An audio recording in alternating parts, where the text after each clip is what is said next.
আমার ছেলেকে নিয়ে যখনই আমি আমার মায়ের বাসায় বেড়াতে যাই তখনই বাসায় একরকম আনন্দ উৎসবের ধুম পড়ে যায়। তবে তার মানে এই নয় যে মায়ের বাসায় থাকার সময় আমি আমার শ্বশুর বাড়িকে একদমই মিস করি না। তাই তো আম্মুর বাসায় থেকেও শ্বশুর বাড়ির মানুষের জন্য কি রান্না করে পাঠালাম সেসব কিছু কিন্তু আজকে ব্লগে শেয়ার করবো। এন্ড হ্যালো, আসসালামু আলাইকুম everyone, this is Lamis and welcome to Lamis and Shovons. আমি টানা 10 দিনের মতো আমার মায়ের বাসাতেই ছিলাম, আর তারপরে যেহেতু আমি আবার আমার শ্বশুর বাড়িতে চলে আসবো, আর সেজন্যই কিন্তু আম্মু আর রুষামণি মিলে আরিশের জন্য একটা কেক নিয়ে এসেছিল। মজার বিষয় হচ্ছে আমার ছেলের জন্য এই কেক আনা হলেও ও বাদে আমরা সবাই কিন্তু সেই কেক খেয়েছি। এদিকে আজকে সকালের ব্রেকফাস্টটাও ইন্টারেস্টিং ছিল, রুটি আর সেই সাথে ছিল ঝোলা গুড়। তো আমি এদিকে নাস্তা শেষ করতে করতে আমার মা আরিশকে এনে বিছানার মধ্যে উপর করে রেখে দিয়েছিল, তাই ওর গায়ে শীতের হালকা রোদ বা ভিটামিন ডি যেমন লাগছিল সেই সাথে টামি টাইম এক্সারসাইজটাও কিন্তু হয়ে যাচ্ছিল। আচ্ছা, দুঃখের বিষয় হচ্ছে ব্রেকফাস্টের সময় আমার মা আর নানু মিলে আগে ভাগেই রং চা খেয়ে ফেলে।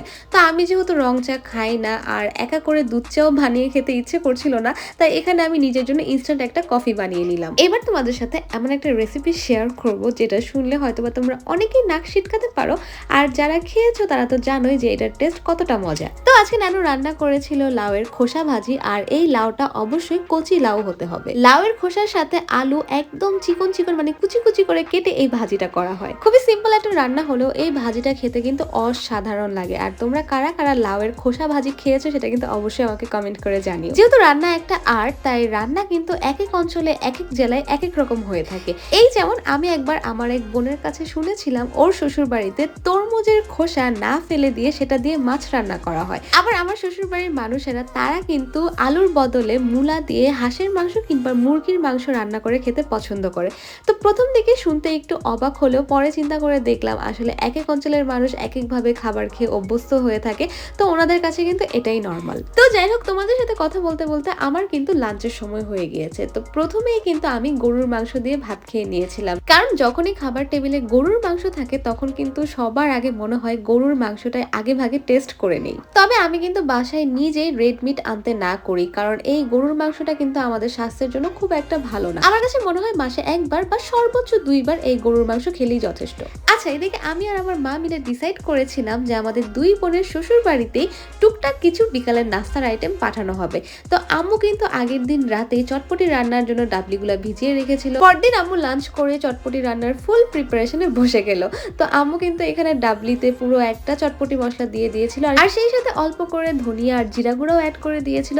যেহেতু আমার শ্বশুরবাড়ির মানুষেরা একটু স্পাইসি খাবার খেতেই বেশি পছন্দ করে, তাই আমার মা সেটা মনে রেখে এক্সট্রা স্পাইসেস ব্যবহার করেছিল। সত্যি কথা বলতে আমার মায়ের হাতের এই চটপটিটা খেতে এত দারুণ মজা হয়, সেটার একটা কারণ হচ্ছে এই চটপটির সাথে সার্ভ করার জন্য আম্মু যেই তেঁতুলের টকটা বানায় সেই টকটাই কিন্তু শো স্টপার। তেঁতুলের সেই টকটার মধ্যে টক ঝাল মিষ্টি মানে একটা ট্যাঙ্গি ফ্লেভার থাকে, তাই যখনই চটপটির সাথে মিক্সড করে খাওয়া হয় অনেকগুলা ফ্লেভারস মুখে একসাথে বার্স্ট হয়। আর তাই তো 2 ঈদ হোক বা বাসায় কোনো গেস্টরা আসুক, সবাই মিলে কিন্তু আম্মুকে একটা খাবারের জন্য অবশ্যই রিকোয়েস্ট করবে, সেটা হচ্ছে আমার মায়ের হাতের এই স্পেশাল চটপটি। আচ্ছা, চটপটি হতে হতে আমরা কিন্তু একই সাথে সেকেন্ড রান্নার প্রিপারেশনও শুরু করে দিলাম।